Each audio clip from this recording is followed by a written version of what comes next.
In today's show, I will be providing an update on the 2014 film UFOs and NATO, the Human Mutilation Cover-Up. The film is over an hour and a half long, and I recommend you watch the film online if you want more background to today's program. Please note, today's program contains images of mutilated animals and human beings. If you don't wish to see this, please switch off now. A further warning to you if you're not familiar with the concept that our government could be covering up some extremely disturbing phenomena, which if proven could challenge your entire belief system. If you don't want to delve into such possibilities, then I advise you change channel now and watch Celebrity Big Brother. It's well documented that cases of strange animal mutilation around the world often show peculiar injuries.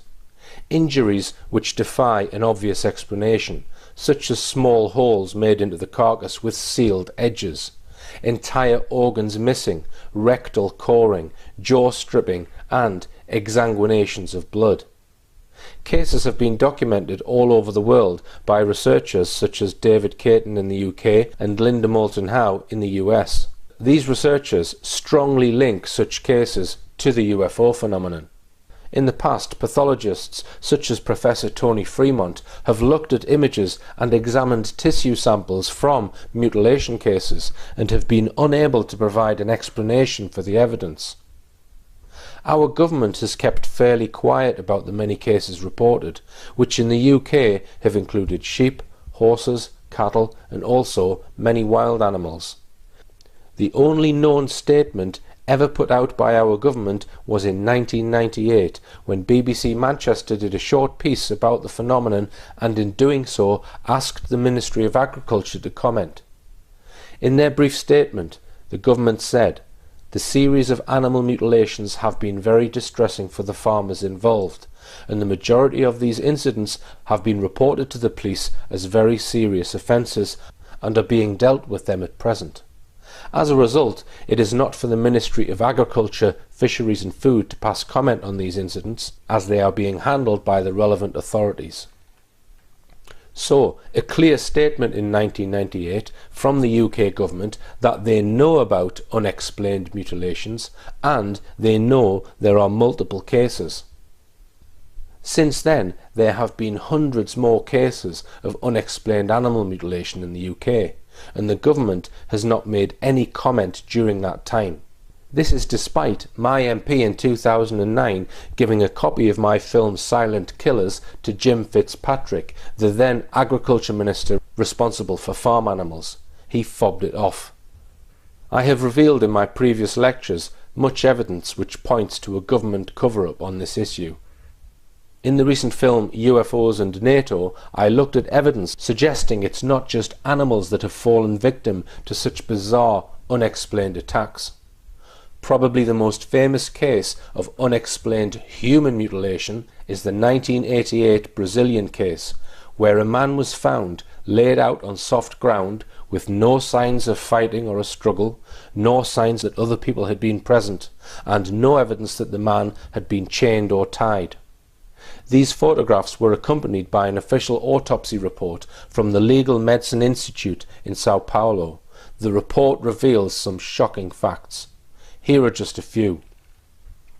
The ear cut off by a slanting incision, also removal of the internal ear, with indications of vital reaction, meaning the victim was alive when these incisions were made. Removal of left and right orbital areas, emptying of the mouth cavity, pharynx, oropharynx, neck, left and right armpit area, abdomen, pelvic cavity, and right and left groin areas. Left and right armpit areas show a circular discontinuity, a round hole 4 centimeters in diameter, showing vital reaction, meaning the man was alive when these holes were made. Absence of organs in the pelvis and abdominal cavity due to the removal of all viscera with signs of tearing and vital reaction. Again, meaning he was alive when the internal organs were somehow removed. The internal organs were presumably removed via the small holes. An extensive hematoma was observed throughout the whole length of the stretched, bruised penis, which was not excised, unlike the scrotum, which was excised. The penis showed an enlarged urethral channel, suggesting the prostate gland was extracted through the penis. Now, I could go on, but I'll just leave it there. Suffice to say, this was not done by an animal predator, and the evidence cannot easily be put down to murder by human beings. It points to something much more bizarre, and is identical to some of the unexplained characteristics that have been found on animals over several decades. It looks like whoever or whatever did this carried it out in order to obtain certain specific items from that body. As in cases of unexplained animal mutilation, the organs that are removed from the internal cavities are never found. When blood is exsanguinated, it is never found. This body was effectively harvested. When I hear about cases like this, I am reminded of the comments made by former Naval Intelligence Officer Bill Cooper in the 1980s when he spoke about flying saucer retrievals in the 1940s. There were many more saucer crashes and downed craft than what you have realized. And there are two crashes that are so important that the government will go to any lengths to prevent you from finding out. And those are two crashes which occurred near the city of Aztec, New Mexico. Why? Because both of those crashed craft contained human body parts. And they are deathly afraid of a national panic. I'll now give a quick summary of the central story covered in my film UFOs and NATO. After airing a program on national TV about animal mutilation in 2009, I was contacted by South Wales UFO researcher Derek Goff, who informed me about what he had learned from a Special Forces soldier in 1997.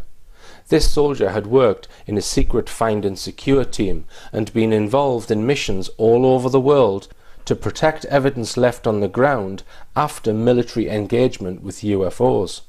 He claimed to have witnessed many cases of human mutilation similar to the Brazilian case, and in all cases the bodies were taken by an American military team, returned to military bases. The authorities and public would not be informed. These mutilations were being covered up. Derek Goff made contact with his military source after putting up this poster in the Brecon Beacons, asking people to come forward with their UFO sightings. The military source saw the poster, contacted him, and they had 3 meetings in which he supplied 11 photographs of 2 mutilated bodies which were recovered from the Brecon Beacons in the 1990s.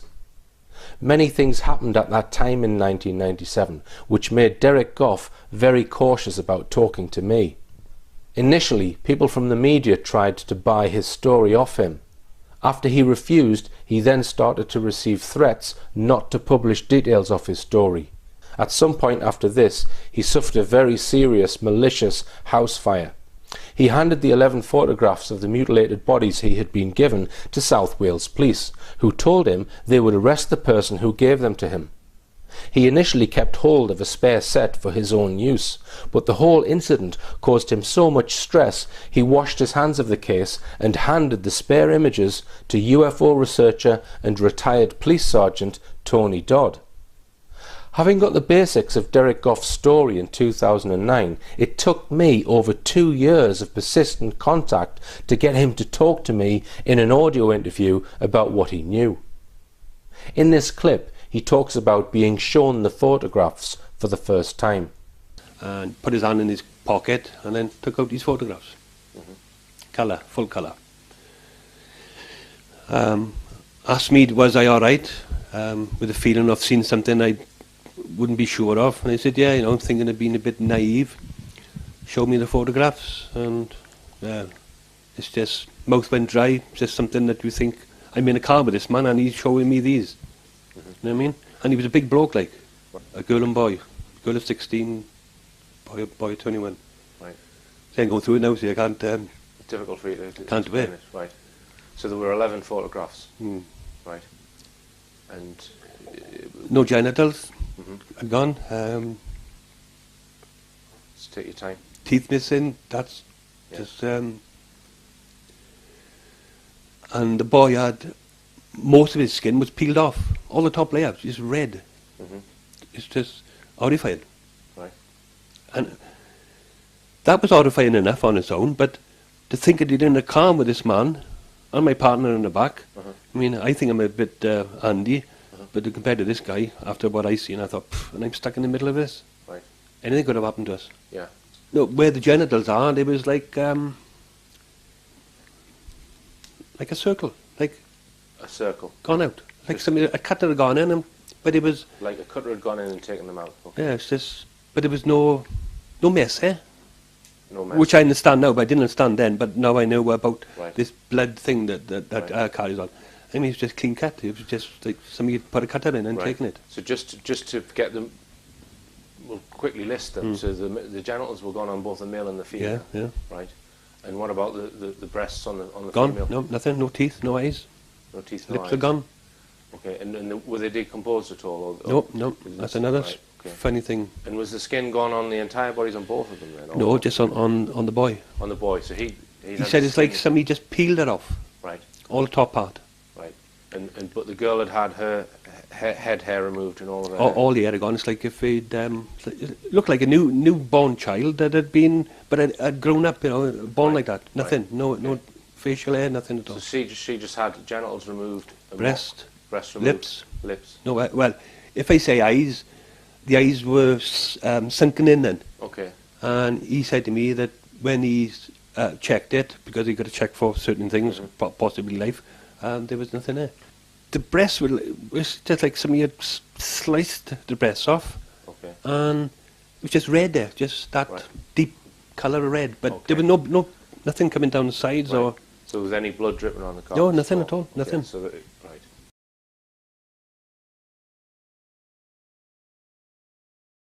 Over the years, some have cast doubt over Derek Goff and suggested that he invented the military source. After much persistence, I was able to find out the identity and the address of the military source. I can state categorically the military source is a real person and was in the armed forces. I found out his identity. I went to his house to see if he would speak. Bear in mind, this was in 2013, and he had not spoken about the mutilations since 1997, 16 years earlier. I pulled up outside his house and he was sitting on the step, and I had a brief conversation with him, and I've recorded some of that on a pen camera. What follows is a transcript of the first conversation I had when I pulled up outside his house. Hiya, are you Yes. I've been doing some research and would like to ask you, were you involved in Group 58? Group 58? Group 58? In the military? On the Brecon Beacons? He then shakes his head. No. There's a guy called Is that you? Yes. What's going on? You were in the military between 1983 and about 1995. Were you in the army? Have you been in the army? No. What's all this about? It's a story that I've been researching, and I've been trying to find this guy. A colleague of mine helped me find you, so that's all I know. What regiment? It was a NATO regiment, connected with NATO. NATO? Yes, so it's Special Forces. Who gave you that? Who gave you that then? Who gave me that? A guy called Tony Dodd. He shouldn't have given you that. He shouldn't have given you that. Sorry? He shouldn't have given you that. He shouldn't have given me it. Well, I did make contact with him. Tony Dodd has spoken to you, I think. He shouldn't have given you that information. Well, are you prepared to speak to me? No. No. You can't say anything then? No, just drive away. Drive away. Okay. What I've done is I've written him a note and I've come back today. So, the note explained the reason why I'm contacting him, that I'm interested in these particular photographs, and he's actually spoken to me. So he said, look, we can't talk here. So I've got an inkling that, maybe he might speak to me, I don't know, but the guy is on 2 crutches and he also has a wheelchair. He's got MS. MS is one of the conditions you can get if you are exposed to high levels of radiation, which in the notes that I've got from Derek Goff, this is what allegedly happened to him. He had exposure because he was 5 feet from a UFO, and he ended up in hospital for 2 weeks with another guy. So the condition that he's in now, he had 2 crutches, is quite possibly down to the work that he was doing in his Find and Secure unit to cover up UFO cases, and in particular mutilated human beings. I also said that I was aware of the photographs that have been handed to Tony Dodd. 11 photographs, I said, of 2 mutilated corpses up on Brecon. He didn't flinch. He knew exactly what I was talking about, and when I mentioned UFOs, he didn't flinch. He knew what I was talking about. But he said to me, look, you can't keep coming to the house. He said to us, right, if you drive down there in this particular car park, he says, wait for me there, I'll be 20 minutes. So I waited, he showed up, and then he said, right, follow me in the car. He drove about a mile to a place which is safe, that no one can hear us speaking. We got out the car. He then checked to make sure that I didn't have any recording devices on me, and I turned my pockets inside out and showed him that my camera was in the car. I said, is it okay if I take some notes? So I had a piece of paper and a pencil. He says, that's fine. So he spoke to me.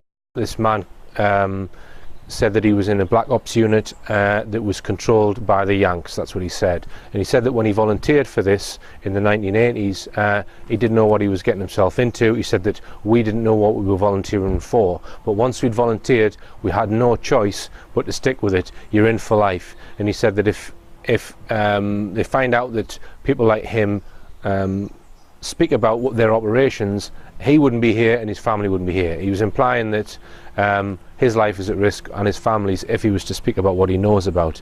Now, I asked him about this alleged encounter with the UFO. In the previous notes, it was stated that one of these black ops soldiers was just 5 feet from a UFO. I asked him about this, and he confirmed that that was the case. And I said to him, well, how come you were so close to it? And he said, we were guarding it. All right, so I said, well, was it a crash retrieval? And he said, right, I can't tell you any more information about that, so read into that what you will. Now, he also said that he witnessed all kinds of things in and around the craft. He said that he actually witnessed an ET on more than one occasion, and he said it's nothing like you would see in films with big eyes and smiley faces. And I said, well, what did this being look like? And he said it looked like a devil. And he also said that they would rip you apart. That was what he said. And he said that he did get a view of inside this particular landed UFO, and he said that there was all kinds in there, and he implied that there was human body parts in there. And we've heard that from people such as Bill Cooper in the past. Now, I asked him about his injuries because he clearly has got health problems, and as have a number of the people who were on his team, and he said that some of his colleagues were no longer with us, so they've died as a result of their injuries, which were they suffered as a result of being in part of this Find and Secure team. He also said that they have all suffered skin rashes, skin cancer, and tumours as well. And like I say, some of his friends on that unit have already passed away, and they'll only be probably in their early 50s. Now, I asked him about the injuries to try and get him to describe the injuries that have been found on some of these recovered corpses, and he just said, you just wouldn't want to see it. All right. He also gave information about an underground facility near Sunnybridge, and also confirmed the radar facility, which is hidden under the ground on the Brecon beacons, which comes up at night, some radar facility which is used for tracking the UFOs. And I asked him, you know, how come you're able to do this? And it's because he confirmed again that they have advanced warning, and he doesn't know how. He doesn't know how they know when these UFOs are going to appear. And I asked him how often he would go out on these missions, these Find and Secure missions. He said about 4 times every 6 months. I asked him about the statement in Derek Goff's notes that they witnessed between 30 and 40 mutilated human beings. He confirmed that. He confirmed that, you know, there's a lot of cases. He was saying, oh, films are all good enough about UFOs and ETs and all of this. He said, but when you get involved in reality, it's a completely different thing. And the other thing he said was, he says this statement that aliens are friendly, that he's obviously heard through watching media and whatnot. He says he was no way. And I said to him, well, how long do you think this sort of activity has been going on for? And without flinching, he said, since before we were here. And I said, is it still going on now? Absolutely. And I said to him, do you believe that there's different types of being, different types of alien? And he said yes, he did believe that. I asked him about locations where this activity is going on, and he said he believed that it was happening all over the world. I also asked him how he felt about his situation, the fact that he's not allowed to speak about anything, and the fact that he's obviously physically affected by the radiation burns that he received. And he said he didn't have any hard feelings about it, because he said that we signed up for this. Okay, we didn't know what we were signing up to, but we knew it was something that could put our lives at risk, so I signed up for it. So he doesn't, and he said that's why they're looking after him now. Just from his demeanour and his mannerisms, the way that he put it across, he was confirming pretty much everything that I was asking him about the original Goff interview, and he also gave me additional information.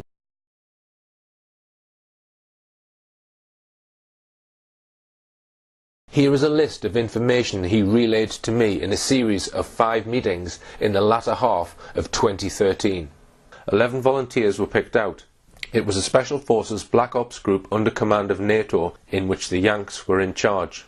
Other countries' governments were aware of the operations, but most do not have the technology to deal with it, therefore allowed the Americans to get on with it under the umbrella of NATO. This includes the Russians. Whilst on an operation near the Russian border, a UFO came out of a cavern system and nearly took their heads off, upon which they opened fire. Opening fire would not usually affect a UFO. He thought that there would definitely be another group carrying out these operations today. The operation in Brecon Beacon, where the 2 bodies were discovered, was on Talibant Mountain. The military have secret systems based on a laser that can bring down UFOs. There are 8 around the world that he knew of, 2 in the UK, 1 in Germany and a few in the US. It disables or interferes with the propulsion of the UFO and causes them to come down. The military had an idea roughly as to where and when the UFOs were appearing, and would send their team out in advance of firing this weapon. Once the evidence is secured, another totally separate team would come to the site. This could take days. They referred to that team as the collectors, who were always American. They would leave with the evidence and would just leave the find and secure team to fend for themselves. He is still in touch with some of the soldiers from his team, 2 of whom have now died. He has seen hundreds of UFOs, some landed and some in the sky. There was a variety of different shapes. They were not flying saucer shaped, some triangular, others square or rectangular, not aerodynamic shapes. They ranged in size from the size of a car to 3 times the size of an articulated lorry. The surfaces were smooth and some had overlapping tiles. They usually had lights on them of varying colours and configurations. One craft gave off a light like an arc welder and caused damage to their eyes, and he had to be admitted to hospital after that incident. Another craft which they got close to looked metallic, but when pushed by hand gave way, having some kind of elastic property which returned to the original shape after applying a force.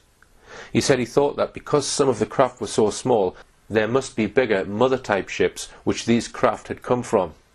I suggested that UFOs might use reservoirs as hiding places, and he said no, they don't go in reservoirs, although when asked where they do go, it seemed he wasn't sure. He said they just appear. He did not know where they were originating from, but stated they are here, meaning they are in our atmosphere regularly. He said they can just appear, and when asked about cloaking, confirmed that he thought they had those kind of abilities, and also incredible dynamics. He said they can come down to the ground very quick. The first operation he was involved with was in northern Scotland, and the largest recovery of bodies was in Australia, a case where 24 bodies had been left. Injuries are the same as animal mutilation type injuries. He said that internal organs would be removed and also brains. He seemed to think that anything connected with the nervous system is what they would take. He did not see a lot of blood on the corpses. They usually choose remote, out-of-the-way places to carry out human mutilations. They knew where to go and where to take from, where the people would not be missed for a long time. Bodies included people and children. He has multiple sclerosis and is on crutches. He has various scars, one of which he showed me on his right arm just below the elbow. He has 3 pins in his hip, he had work done on his shoulder and has had a knee replacement. He said that he hasn't had cancer and then said, touch wood, indicating he is worried about it. I asked if he communicated with any of the ETs he claimed to have seen. He replied no. He said they were incredibly quick. They could move 60 meters in a split second. He said they are not friendly and you would not approach one. He saw two of them wearing what looked like a wetsuit or a flight suit. He said you could not approach them on your own. You needed cover because they were so quick. He said he witnessed 3 distinct types of ETs on these missions. He stated that in 4 or 5 of these cases there were craft debris and they were able to see what had been on board the craft. This included human and animal body parts. He claimed there is a UFO tracking facility in the military land at Sennybridge. It is stored under the ground and comes up at night. It consists of a large aerial, quite wide, about 50 to 60 meters high. It can be seen from the public road at night above the trees. There is also a radar dish that rotates, and it too only comes up at night. It is about the size of a car. The aerial is used somehow to track the UFOs. The source eventually stopped talking to me. On at least 2 occasions he failed to turn up at pre-agreed meeting places, and the telephone number he gave me was no longer being responded to.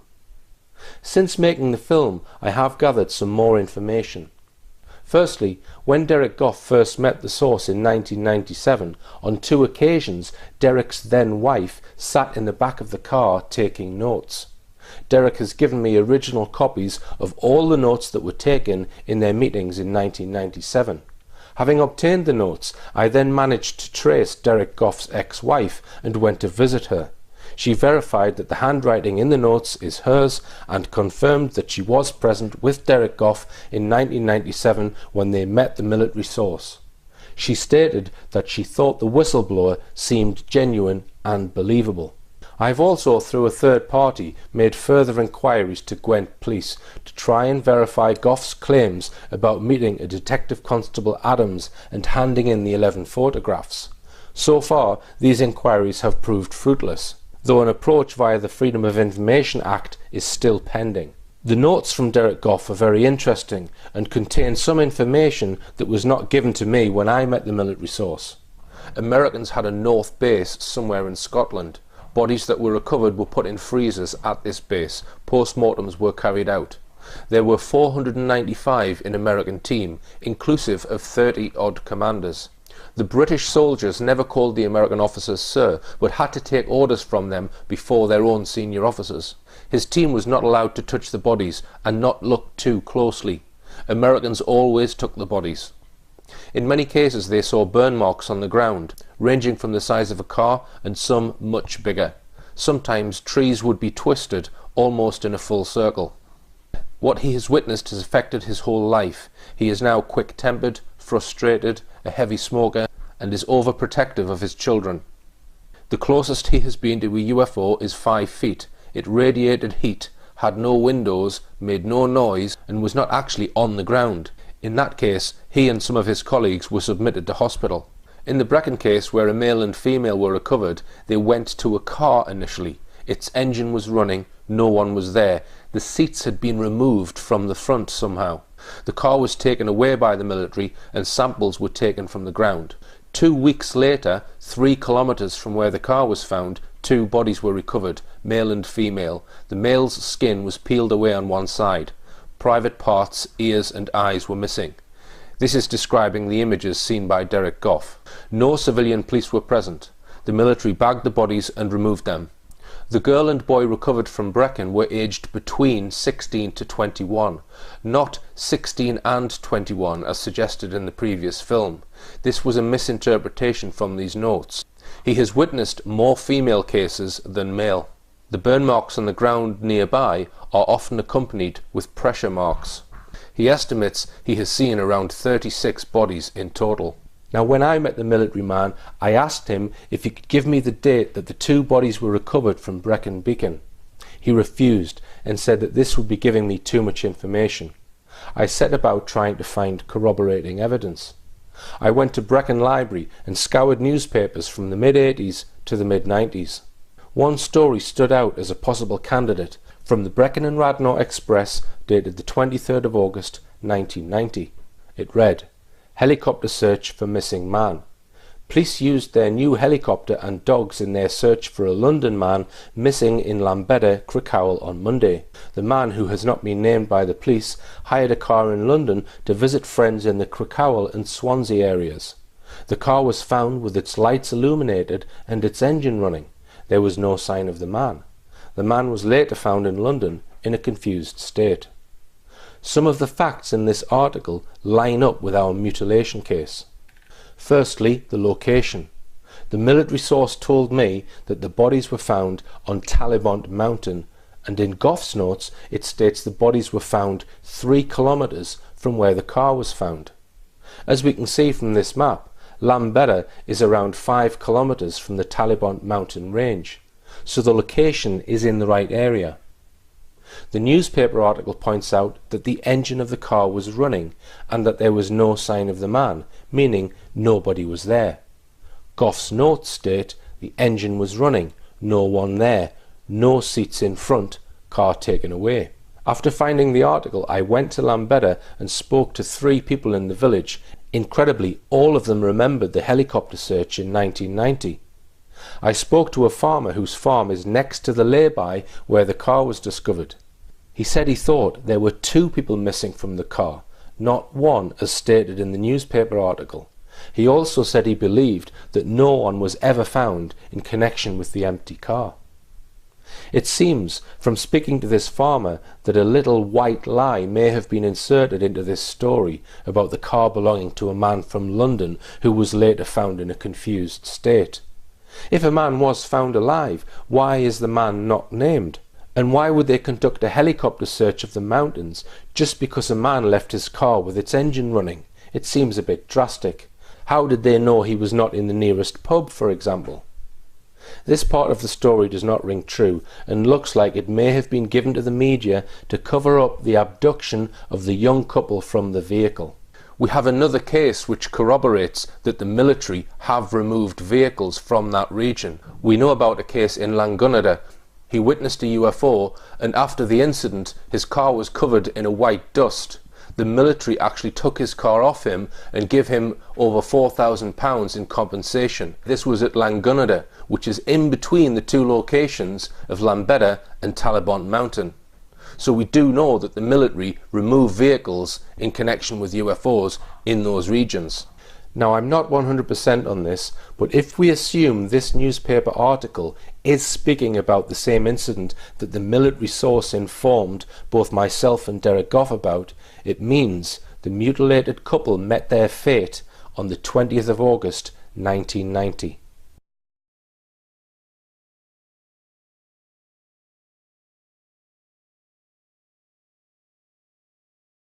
I've tried to find information about 2 people going missing on that date, but so far have drawn a blank. If they could be traced, it would be a huge piece of corroborating evidence which would substantiate the claims of our whistleblower. After the film aired, I was contacted by another ex-military man who claimed he knew exactly which military unit the Special Forces soldier was part of. In his email he states, "I served with 5/8 for a number of years, and knowing what we were tasked to do, including support to Special Forces, the work described by your contact would possibly have fallen to them." 5/8 headquarters is now based in Cambridgeshire as part of 3-3 Engineer EOD Regiment, the Royal Engineers Bomb Disposal Unit. I wanted to find out if he knew our military source. He asked me, was he Welsh? I replied yes. He then gave me the name of the source, purely going on the fact that he was Welsh. I was now fairly sure that this was the right regiment. Unfortunately, our newfound source did not serve alongside our original source in any active missions, and did not serve in any find and secure operations. He was not seconded to Special Forces, so he had no knowledge of the missions the original source claimed to have taken part in. I met with this second military person, and he showed me all of his military papers to prove who he was and the squadrons he served in. He explained that 5/8 is actually part of the regular army. He provided an organisational chart from memory of the various squadrons in the 3-3 EOD Engineer Regiment at that time, which deals with bomb disposal. He also gave me a lot of information of when and why the squadrons within 3-3 were set up. One interesting thing he told me was that part of his training involved travelling to remote locations and erecting containment scaffolding in a circular fashion to conceal a site. He was always puzzled by this, as he thought the scaffolding itself could never have withstood a blast from a bomb, so he thought it was for some other purpose. So, it looks like our original military source was in the Royal Engineers EOD Bomb Disposal Regiment and served in 5-8 Field Squadron. He was probably seconded to Special Forces from 5-8 Squadron because of his specialist training in sealing off, containing and protecting sensitive areas, which is what bomb disposal engineers are trained to do. In the Army, 5-8 Squadron is usually just referred to as 5-8, so it looks like the name Group 5-8 has arisen because a small group from 5-8 were seconded to Special Forces to work in a covert find and secure team, hence the name. It is known that 5-8 personnel do on occasions get seconded to Special Forces, such as the SAS or the SBS. In 1997, the whistleblower showed Derek Goff passes for both MOD St Athens and Minley Barracks. Minley Barracks again lines up with him being in 5-8 Squadron, because Minley is where the Royal Engineers do their training. Having discovered which part of the Army our military source served in, I set about trying to find other members of 5-8 Squadron who served in the 80s and 90s that might have been seconded to the same covert find and secure team. Bear in mind that at any one time there could be between 60 and 100 men serving in 5-8 Squadron, and only a small number of those would have been seconded to the find and secure team. An internet search for Royal Engineer sites came up with the Sapper site and the better known Forces Reunited. These included contact details for ex-members of 3-3 Engineer Regiment, and more specifically ex-members of 5-8 Field Squadron. My inquiries into this are ongoing with ex-5-8 members, and I've made contact with several. This is a rather delicate operation because obviously anyone who was involved will have signed the Official Secrets Act. I am continuing to search for more members of 5-8 Squadron, and I would be interested in talking to anyone who served in that unit between the mid-80s and the mid-90s. I hope to report more on this in future programmes. It's a fair point to make that the story is weak because it is based mainly on the testimony of just one whistleblower. This is the reason why I am continuing to search for more evidence and more witnesses. Having said that, there are a number of reasons why I think this story is probably true. His ability to remember everything 16 years after he broke the story to Derek Goff, his reaction to me when I first turned up at his house, which I have on video, his knowledge of military operations, his general demeanour and his concern that I may have attempted to record him, his injuries and his state of health.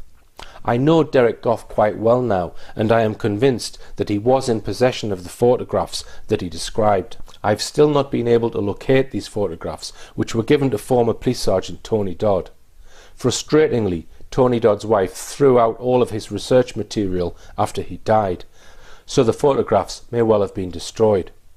I have managed, however, to get hold of an audio recording from one of Tony Dodd's lectures given in September 1997, where he talks about cases of unexplained human mutilation in the UK, not on Brecon Beacon, but this time in Dalby Forest, Yorkshire. And they were finding very large numbers of bodies, animal carcasses, going from cattle, horses, sheep, all, you go through the spectrum, they were getting a lot. And of course there was the Ministry of Agriculture called into this thing, and it was being kept extremely quiet by them. Not only have they found animals up there, but that particular area which is within that frame there, they have over a period of time had 7 bodies found. Now, according to the locals up there, they said that they were informed by the people who in authority up there that the bodies were tailor's dummies which had been placed in the field by somebody on 7 separate occasions. But the thing about it is that one of my contacts actually saw them removing one of these bodies one day, and there was a hearse at the side of the road, which was accompanied by some sort of official car. It wasn't a police car, it was a dark car, which did actually have a blue light inside the windscreen. It could have been industry defence, but there were no markings on the car. Now, this body, or Taylor's dummy as they wanted people to believe, was put in a coffin and loaded into the hearse and taken away very quickly and very mysteriously. Now, bearing in mind, that was the 7th occasion that they'd found a Taylor's dummy in that field. I'll refer to them as Taylor's dummies. Were found by some hikers going across the field, and it was them who actually summoned the authorities. And from my contacts who were at the scene there, they said the Taylor's dummy was a human, and one thing which is very, very consistent with this is that whenever they find a human body or human mutilation, it has never got any hair on it, it's never got any clothing on, and it's never got any hair. All the hair on the body is gone. Therefore, it could certainly look like a Taylor's dummy to anybody who doesn't know. But this particular one was devoid of clothing, it was devoid of hair, and it had areas cut out which are consistent again with the mutilation, human mutilation side. So that was the 7th case of that we were aware of. Now, I have some people well placed in the area, and one of them was a great friend of the undertaker who was involved in this, and he actually approached him to ask him about this particular incident, and the undertaker absolutely flatly refused to speak to him about it. He would not talk to him about it at all, which my friend thought was extremely strange, because I said they were great friends. Now, he later spoke to another undertaker. There's 2 opposing undertakers in the area, and it was at a cocktail party that he had to come across the opposing undertaker, and he mentioned this to him. And he said to him, he said, well, he can't tell you about what's going on because he's governed by the Official Secrets Act. This is an undertaker. And so my contact said to him, well, I understand there's been 7 bodies over a period of time removed from them fields up there. And the response of this other undertaker was, we have no idea, 7 is only the tip of the iceberg. Now the thing about it is, of course, when you get a body like this, it's under a certain coroner's jurisdiction, and it has to be dealt with within that area, i.e. if the East Coast area there would have to be dealt with by the Scarborough coroner. There's an absolute set of rules how these things are dealt with. The body is not even allowed to be moved out of that coroner's area without permission of that coroner. There was nothing in the papers about these bodies. This is the last one at all. The body was taken away. It was not dealt with in that area. And the undertaker disappeared for 2 days after he picked this body up, and nobody knows where he went. Tony doesn't mention the Brecon case in this talk. Derek Goff did tell me that Tony told him that his life would be at risk if he disclosed that he was in possession of those images. Perhaps this is why Tony never published them.